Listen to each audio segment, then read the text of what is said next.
Hi all, this is Mike, here to talk to you more today about a topic of being committed. I'm going to start by telling a story, and this is something that you're all familiar with, I'm sure. It's the story of a race done between two participants. One of them was very fast and speedy, and the other one was slow and steady. Maybe you would recognize the story if I told you it was about a tortoise and a hare. Okay, you remember the story. The tortoise and the hare were going to race to some end point, and the hare was certain he could beat the tortoise, because the tortoise just moves along at this very slow, steady pace. And so they take off, right, and the hare is way out in front, doing great, and decides he wants to take a break. So he pulls over the side, takes a little nap, whatever, continues on, decides he wants another break, stops, gets a bite to eat, right, hangs out for a little bit, knows he's way far ahead of the tortoise, because the tortoise is going so slow. He continues moving forward and gets close to the end and decides, I got plenty of time. I can take a little nap here, and falls asleep under a tree. Meanwhile, the tortoise just keeps steadily moving along, eventually passes the hare and gets to the finish line before the hare. The difference is the tortoise was committed to finishing the race. The hare was not completely 100% committed to it. Okay, he was thinking about other things and allowed himself to get distracted and to get off track.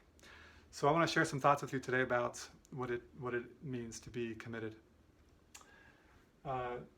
Specifically 100% committed, what that means, what that can get you. Okay, so what's the difference of 1%?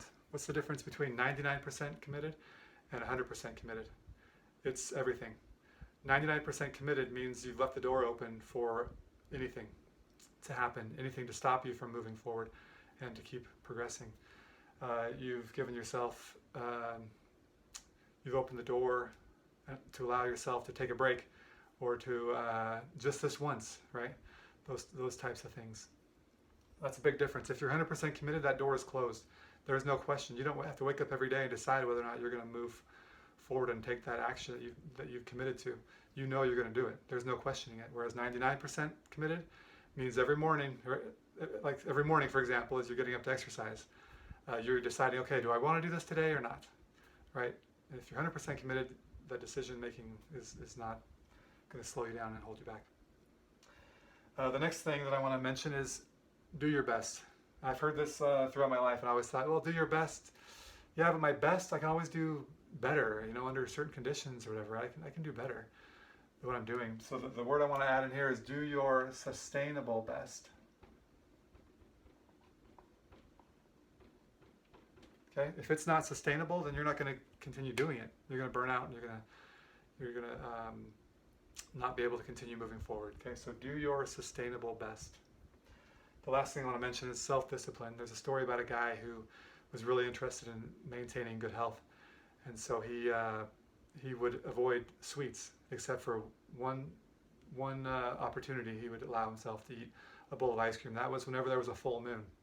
And he was so committed to this that even when it was his 75th birthday, he had this big party. All these friends came, and they knew of his commitment, and they knew that it wasn't a full moon that night. And so they came knowing that they were going to try to persuade him to have a bowl of ice cream just this once. But he told them, no, I'm not going to do it this once. If I do it this once, it'll be even easier the next time, and then I'll just I'll abandon my commitment. And he knew that it was much easier for him to stay committed to what he had promised himself he would do and what he had been doing, and he didn't want to give up all the past work that he had done towards that goal. So what does it mean to be 100% committed? What does it mean to you? It's more than just about reaching your goal. In fact, I got some quotes here I want to share about that tell us that the purpose of the goal is not to actually get the goal. There's much more involved. From Jim Rohn, he says, the ultimate reason for setting goals is to entice you to become the person it takes to achieve them. And then from Henry David Thoreau, what you get by achieving your goals is not as important as what you become by achieving your goals. Okay, so there's more at stake here than just the goal that you want to get. There's the opportunity for you to become an amazing person. So I invite you at this time to look in your life and see if there's something that you've been struggling with, something that you've been putting off or having a hard time with because maybe you're not 100% committed. And I invite you to commit 100% to doing that and to sticking with it. Thank you.